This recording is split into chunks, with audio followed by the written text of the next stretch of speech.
Subhanahu wa ta'ala. Ini mungkin sebagai pengantar bahan diskusi kita. Barangkali ada pertanyaan-pertanyaan atau hal-hal yang bisa kita kembangkan lagi di agenda terakhir dari perjalanan safari saya melalui IMSA tahun ini.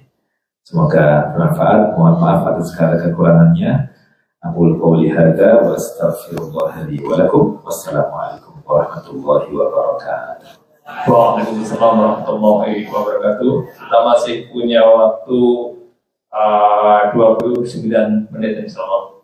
Kalau ada pertanyaan, sekali lagi Ustadz Anto Saryono adalah salah satu pembina guru-guru ngaji kita di IMSA. Jadi banyak alumni kelas-kelas online di IMSA, kelas-kelas tajwid. Alhamdulillah Ibu udah jauh lebih baik baca Quran daripada kita bapak-bapak. Soalnya kalau bapak-bapak itu susah kalau diajak ngaji.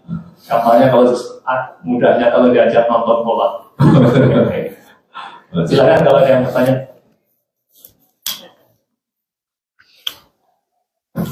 Assalamualaikum Ustaz. Waalaikumsalam warahmatullahi wabarakatuh.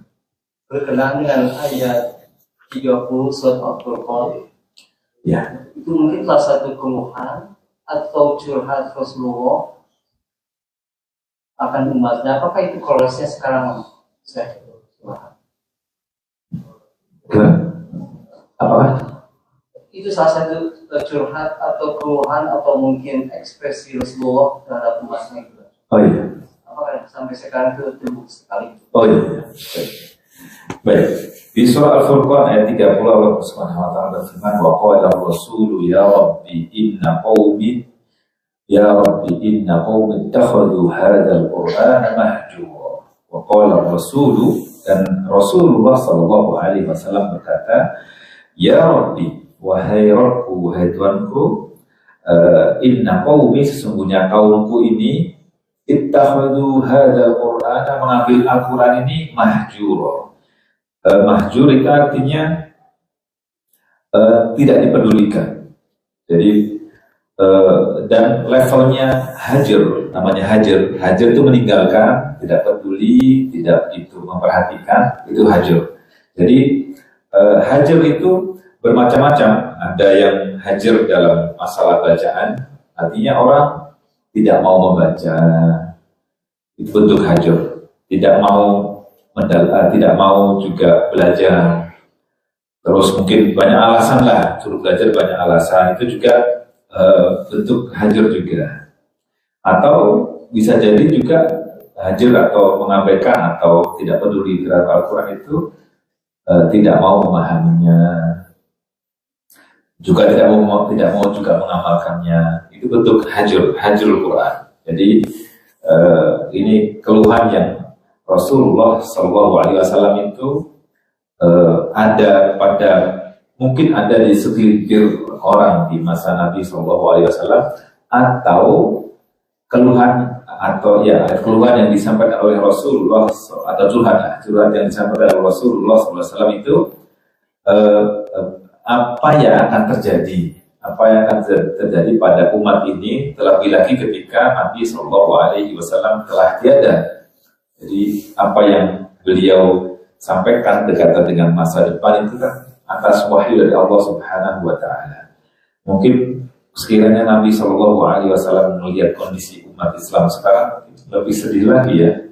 Itu demikian. Jadi yang membaca pun kadang ya hanya sebatas membaca. Semoga kita masuk orang yang mengamalkan Al-Quran insyaallah.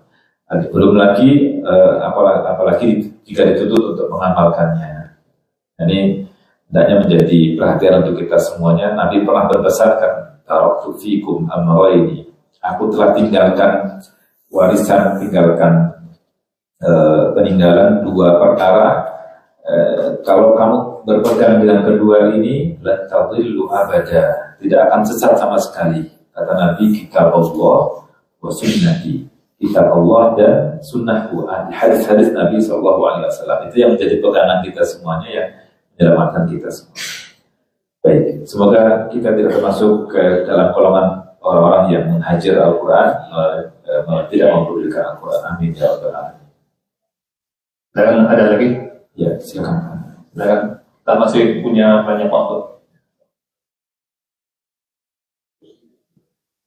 Ibu mau setoran lagi?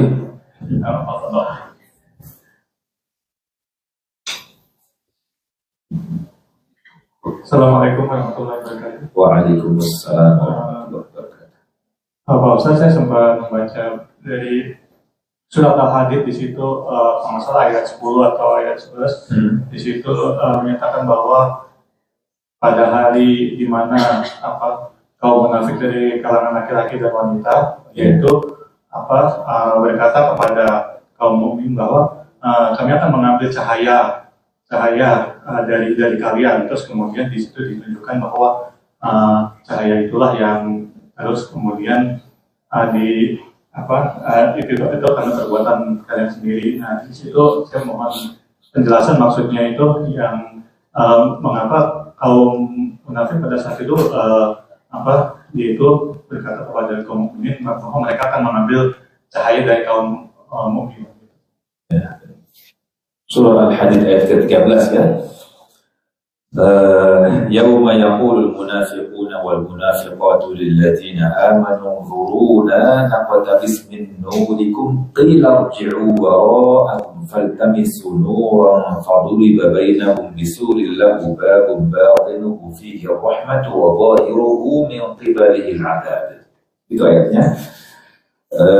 Sebelum kita masuk ini mungkin kita perlu definisikan terlebih dahulu apa itu munafik. Munafik itu orangnya, laki-lakinya munafik, perempuannya munafik. Sifat dan perilakunya nifaq. Nifaq sendiri artinya orang yang menunjukkan diri secara zahiriyah, secara lahiriah, menunjukkan keislaman, tapi sesungguhnya batinnya, hatinya ada kekufuran, ada kekafiran. Ini nifak yang paling berat. Orang munafik yang paling berat itu nifak dalam masalah akidah. Jadi sebenarnya nggak beriman, tapi karena kondisi yang tidak memungkinkan untuk menunjukkan bahwa dia kafir, maka dia seolah jadi orang beriman. Seperti siapa namanya?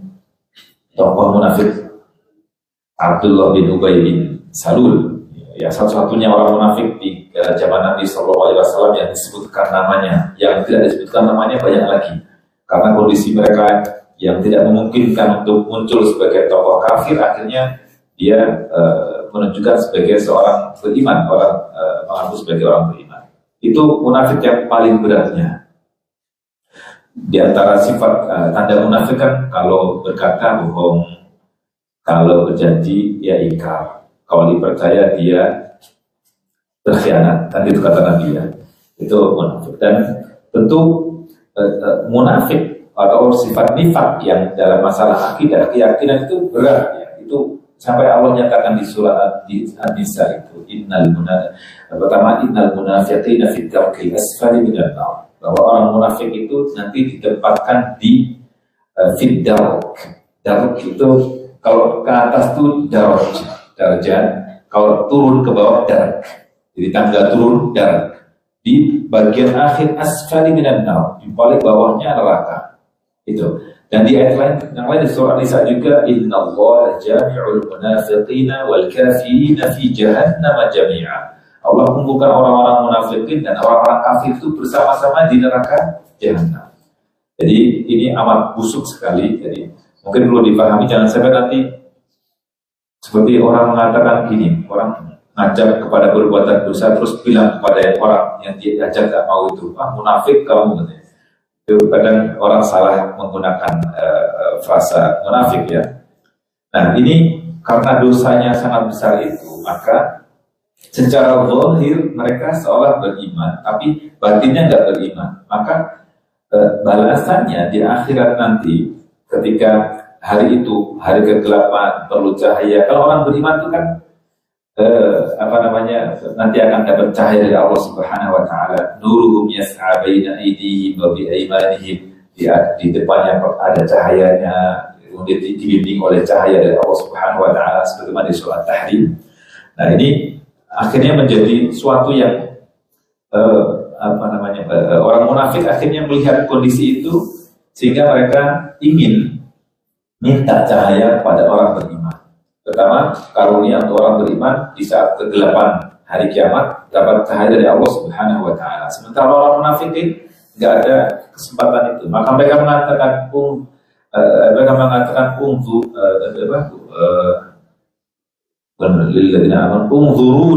unzuruna, tunggulah kami. Naqtabis min nurikum. Jadi kami ingin mengambil cahaya, iqtibas, ambil cahaya, naqtabis min nurikum, mengambil sebagian dari cahaya yang diberikan kepada kalian semuanya. Tapi dikatakan kepada mereka, irji'u wara'akum, kembali ke belakang, kamu enggak punya hak, kembali kamu ke belakang dan faltamisu nura, carilah cahaya sendiri. Dan kondisi nggak mungkin kan mereka artinya terputus hubungan mereka dengan orang beriman. Ini kurang lebih makna ayat yauma yaqulul munafiquna wal munafiqatu lil ladzina amanu unzuruna naqtabis min nurikum qila irji'u wara'akum. Jadi bukan mengambil, mereka minta kepada orang beriman supaya membagikan cahaya itu, tapi orang beriman tidak mau, karena tidak berhak untuk mereka, dan Allah Subhanahu wa taala juga tidak ridho memberikan cahaya itu kepada mereka, menunjukkan bahwa mereka di dunia tidak beriman, tapi maka tidak berhak untuk mendapatkan cahaya dari Allah Subhanahu wa taala. Wallahu a'lam. Demikian. Wallahu a'lam. Satu kali lagi ya, soalnya nanti Ustaz sebentar lagi harus cabut pas maghrib. Sebelumnya juga kita harus ada foto-foto supaya lebih sah pertemuan kita. Masih ada. Assalamualaikum warahmatullahi wabarakatuh. Pak Ustadz, banyak bukan kasus ya, ini banyak yang ngaji bareng-bareng gitu, kalau ketemu sebulan sekali atau seminggu sekali, bacanya kita itu kayak, bukan kita gitu, banyak pengalaman bacanya suratnya yang panjang-panjang, tetapi sebenarnya pesertanya itu belum pernah diajari dasar belajar baca Quran. Jadi akhirnya belajar baca Quran puluhan tahun, tapi itu aja nggak bisa gitu. Karena bacanya Al-Baqarah. Jadi kalau keliru cuma itu panjangin, itu berdengung, tapi dasar-dasarnya memang belum diajarkan. Motivasinya gitu Pak Ustadz, agar pesertanya itu atau rata-rata karena mungkin mengakunya saya usia sudah segini, kalau harus belajar dari awal lama banget, pusing dengarnya juga, ada kata-kata ini itu, kayak yang bukan males ya, tapi kayak yang mungkin putus asa duluan, tapi akhirnya bertahun-tahun ya nggak bisa baca gitu Pak Ustadz. Mohon nasihatnya. Jazakallahu khairan. Satu tambah satu jadi dua, tambah satu lagi tiga. Ya, Assalamualaikum warahmatullahi wabarakatuh. Ini adalah mengenai pentingnya belajar sama guru. Apa pentingnya? Kenapa kita nggak cukup aja dengar dari rekaman terus selesai? Dan ya mungkin bisa dihubungkan dengan makna sanad atau isnad, apa pentingnya ijazah dan sebagainya, dan apa secara praktis di masyarakat Solo. Sekarang dia kumpulin pergi. Kita harus bercanda ya.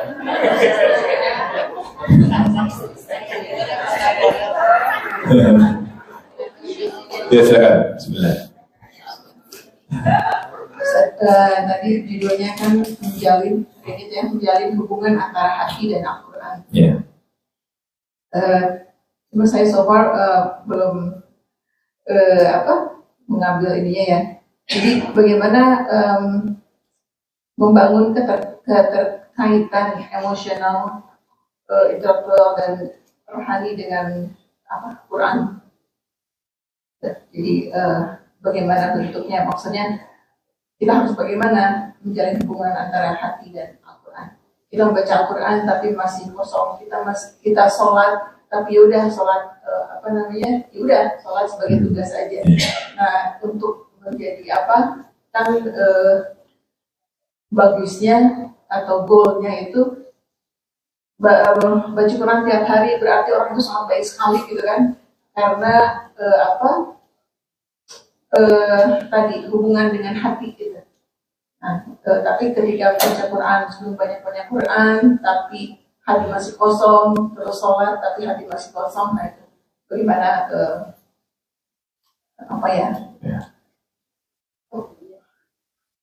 Ya, baik, insyaallah. Ya. Terima kasih. Ya, silakan. Assalamualaikum. Waalaikumsalam. Saya cuma mau tanya 2 hari yang lalu Ustaz discuss about sholat khauf gitu ya. Ini baru pertama kali sholat sunnah yang saya dengar. Kebetulan kan sekarang di Los Angeles lagi serem ya Ustaz ya, karena ada itu loh. Ada dari pemerintah itu pokoknya sekarang sedang selektif untuk ambil orang-orang yang sedang mengurus surat-suratnya untuk menjadi sah di negeri ini gitu loh. Jadi gimana pelaksanaan sholat itu supaya kita mungkin bisa sholat bersama, kita semua bisa terlindungi, dan surat apa yang baiknya dibaca untuk dalam keadaan khauf ini gitu. Terima kasih Ustaz. Assalamualaikum. Waalaikumsalam warahmatullahi wabarakatuh. Cukup ya? Baik, yang pertama tentang tadi yang dikeluhkan haji bareng-bareng dan sebagainya. Sebenarnya gini, kelemahan yang atau mungkin satu hal yang kadang membuat satu kekeliruan di sebagian orang itu mikir kalau belajar dari nol nanti umurnya nggak cukup dan sebagainya. Padahal sesungguhnya ketika ibu-ibu dan bapak semuanya nggak belajar dari dasar-dasarnya itu, pada akhirnya nggak bisa-bisa. Karena apa? Ini aja tadi yang kita pelajari surah Al-Qadr. Itu kan hukumnya sudah kompleks. Pasti nggak bisa nyerap secara utuh. Kenapa? Ada gunahnya, ada panjangnya, ada pendeknya. Sementara kalau kita belajar berjenjang berdasarkan kemampuan dari level-level itu, dari misalkan mengenal huruf dulu, panjang pendek diatur dulu dan sebagainya, maka akan tertata rapi, tidak terlalu banyak beban yang harus dikuasai.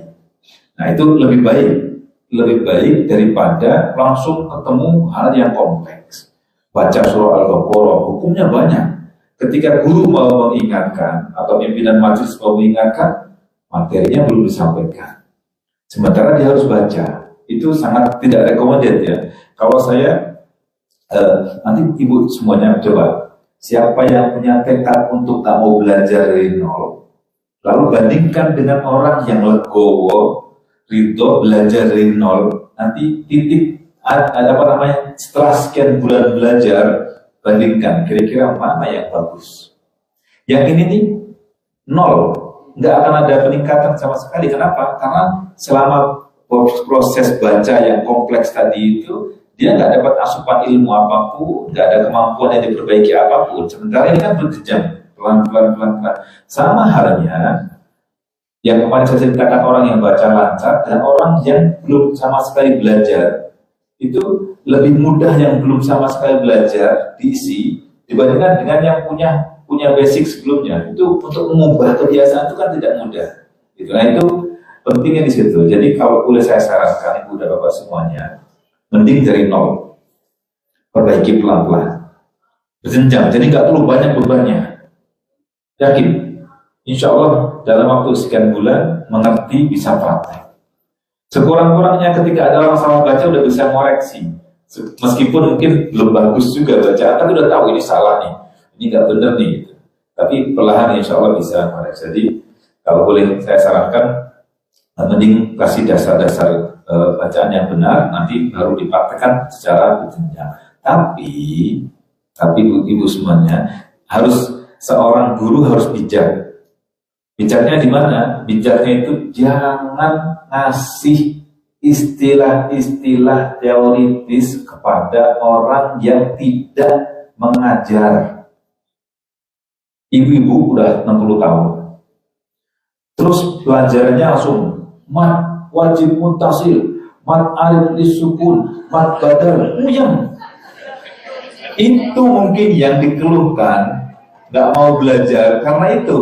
Jadi, makanya kalau yang belajar mungkin itu kan dibersihkan dari istilah-istilah yang memberatkan itu. Baca, lihat tanda bacanya, fokus di situ, bisa baca dengan baik dan benar. Jadi makanya yang dikasih teori-teori istilah-istilah itu siapa? Orang-orang yang potensial ngajar. Atau orang-orang yang memang mengajar perlu basic keilmuan itu kan.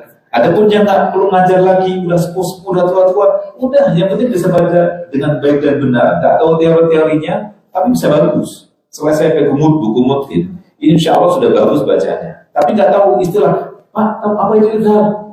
Nggak tahu apa itu izhar. Penting baca bagus. Itu yang dikeluhkan oleh banyak orang. Saya mau teori-teori, apa sih?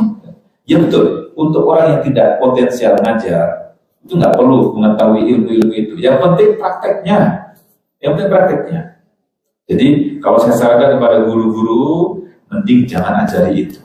Cukup ajari bagaimana cara baca yang benar, tapi berjenjang tadi teori-teorinya, kalau Anda baca di Quran, itu lebih mudah, lebih bermanfaat insya Allah subhanahu wa ta'ala. Gitu ya.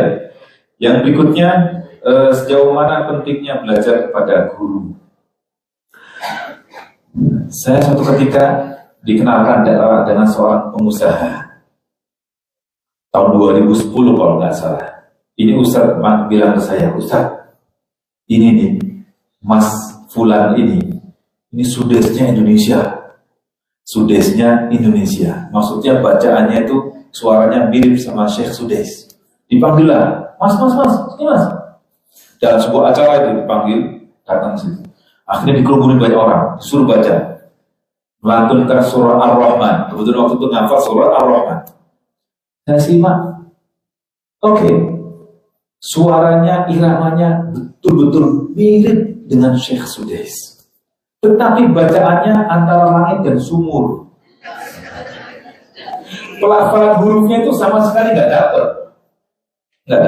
Kenapa? Karena beliau hanya belajar melalui mendengar atau memperhatikan iramanya diikuti, hanya mengikuti irama. Tapi pelafalan hurufnya kudu dipelajari. Dan proses belajar itu harus ada yang membimbing, mengoreksi, memberi contoh, lalu memberikan arahan, bimbingan bagaimana mengucapkannya. Sementara kalau kita belajar dari YouTube, belajar dari MP3, belajar dari video, apakah videonya koreksi? Pak, ini yang benar gini loh Pak. Enggak kan? Ibu-ibu semuanya nonton video saya 1000 kali, nggak bisa nggak benerin itu video. Kita paling merasa, oh aku dong mirip sama Syekh Sudes. Mirip katanya, bangga. Terus pas Syekh Sudes bersuara, ada suara ngikutin. Seolah-olah sama persis.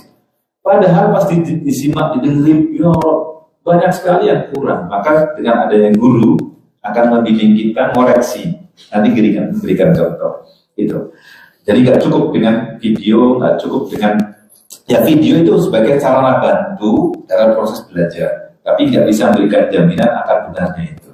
Maka pentingnya guru itu adalah buat menjadi asesor dan menjadi verifikator lah bahwa bacaan kamu sama dengan bacaanku. Maka ketika seorang guru memberikan ijazah, dan bahasa ijazah itu maksudnya apa? Ketika seorang guru mengatakan ajaztulak, aku berikan ijazah, itu berarti seorang guru mengatakan bacaanmu sama persis dengan bacaanku. Itu ketika seorang guru memberikan ijazah. Makanya banyak syekh yang tidak semudah memberikan ijazah sanad guru dan murid sampai ke Rasulullah, sampai ke Jibril, sampai ke Allah Subhanahu wa ta'ala. Kenapa? Karena itu tanggung jawab di hadapan Allah Subhanahu wa ta'ala. Artinya ketika guru mengatakan aku berikan ijazah kepadamu, bacaanmu itu sama dengan bacaanku. Jadi cloningnya lah gitu. Nah sementara kalau masih banyak salah-salahnya, ya berarti nggak berhak untuk diberi. Syekh Abdullah Wasfal, semoga Allah jaga beliau. Itu ketika khatam 30 juz di usia 27 tahun, menghafal 4 tahun, orang Arab 4 tahun. Selesai menghafal ada satu huruf yang beliau nggak bisa, huruf ro kalau nggak salah. Bolak-balik ke Syekh Aiman, nggak bisa. Akhirnya Syekh nyerah, aku nggak bisa. Nyerah, kata Syekh Aiman, aku nggak kasih ijazah. Nggak kasih ijazah karena satu huruf yang dia nggak bisa mengucapkan dengan baik itu. Nah ini banyak orang belum baca 30 juz, belum tahu 30 juz terus kasih ijazah. Subhanallah. Ini kurang satu huruf aja diperhatikan, nggak dikasih ijazah. Terus akhirnya Syekh nanya ke Syekh Basfar, nanya, bagaimana? Apa yang kau sarankan? Kata beliau, coba kamu pergilah umroh, berdoalah di depan multazam. Semoga Allah beri kemampuan kepadamu untuk mengucapkan huruf itu. Akhirnya beliau berangkat dari Jeddah, berangkat ke Makkah. Beliau melakukan umroh. Selesai umroh, berdoa di depan multazam. Ya, multazam kan tempat yang mustajab. Berdoa di multazam dan di waktu mustajab seperti malam terakhir. Dan Allah berikan izin beliau mengucapkan dengan fasih huruf yang tadi tidak bisa. Setelah itu beliau rekaman 30 juz di penerbit Al-Quran di Madinah. Itu yang menyimak 7 orang syekh atau 9 orang syekh. Setelah khatam semuanya bilang, aku kasih ijazah kepada kamu. Aku udah disimak detail-detailnya. Itu pentingnya di situ. Adapun sanad, ijazah sebagainya sebenarnya nggak begitu penting. Yang penting baca dan baik dan benar. Karena syekh tidak terlalu berikan ijazah karena sulitnya tentang hal ini. Udah berkatanya. Berikutnya lagi tentang bagaimana tadi tentang namun emosional kita terkait dengan Al-Quran. Jadi memang kita harus pertama kita tanamkan bagaimana agungnya Al-Quran, bagaimana mukjizat Al-Quran, bagaimana kebenaran Al-Quran. Kita rasakan bahwa Allah sayang sama kita, Allah beri petunjuk sama kita. Maka kita ada keterkaitan. Saya ingin banyak tahu tentang Al-Quran karena ini yang membimbing saya, menyelamatkan saya. Itu sebenarnya yang kita inginkan dari goalnya dari kita belajar tentang menjalin hubungan kita dengan Al-Quran dan hati kita dengan Al-Quran adalah bagaimana kita punya kedekatan dengan Al-Quran, bagaimana kita merasakan betapa Al-Quran sangat bermanfaat untuk kita semuanya. Kemudian berikutnya lagi sholat khauf itu bukan sholat sunnah. Jadi sholat khauf itu sholat fardu yang dilaksanakan dengan tata cara sedikit berbeda. Misalkan lagi perang, imamnya dengan soft pertama udah ruku, tapi soft yang berikutnya belum ruku. Jadi soft pertama udah ruku nih, soft keduanya belum ruku. Nanti ketika soft pertamanya tidak, baru soft keduanya ruku. Jadi gantian seperti itu. Jadi bukan sholat sunnah, sholat fardu yang dilaksanakan dalam kondisi peperangan, tapi harus berjamaah sehingga ada aturan main bersolat berjamaah sedikit berbeda. Demikian Bapak Ibu semuanya, karena sudah jelang adzan maghrib dan sebagian mungkin akan berbuka puasa. Sampai di sini pertemuan kita. Semoga ada pertemuan yang lain. Kalau tidak di dunia, semoga Allah ketemukan kita di surga tertinggi, surga Firdaus insyaallah. Saya mencintai Bapak Ibu semuanya karena Allah Subhanahu wa taala. Semoga Allah jaga ukhuwah kita sampai menghadap Allah Subhanahu wa taala. Amin ya rabbal alamin. Mohon maaf lahir batin. Wassallallahu wasallam wa baraka ala sayyidina Muhammad wa ala alihi wa sahbihi ajma'in. Walhamdulillahi rabbil alamin. Wassalamualaikum warahmatullahi wabarakatuh. Waalaikumsalam warahmatullahi wabarakatuh. Ustaz, mudah-mudahan apa yang telah kita dengar menjadi nasihat kepada kita semua untuk bisa membaca Quran dengan lebih baik lagi. Keinginan untuk lebih semangat untuk belajar Al-Quran insyaallah. Karena waktunya mepet sekali ya, insyaallah kita langsung foto-foto dulu. Foto ya. Ada bingkisan masjid, oke. Bingkisan dari masjid setelah itu foto.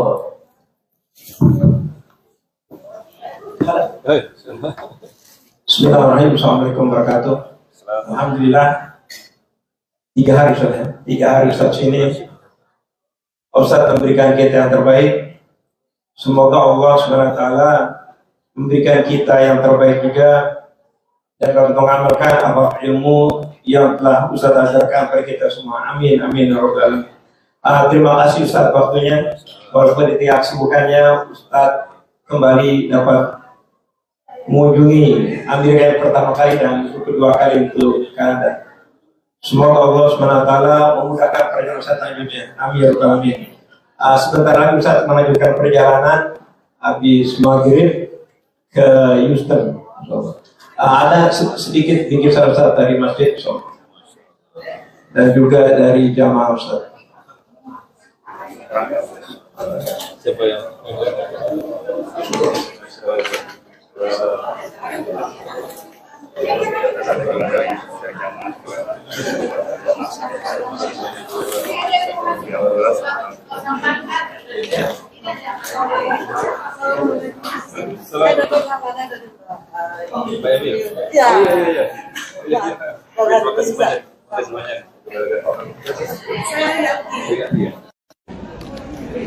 Ibu saya di masjid kita langsung foto. Soalnya Ustaz setelah maghrib langsung cabut. Jazakumullah khairan untuk semuanya. Salam untuk jamaah di mana saja berada. Salam untuk para ustadz, para ustazah, guru-guru di mana saja berada. Assalamualaikum warahmatullahi wabarakatuh.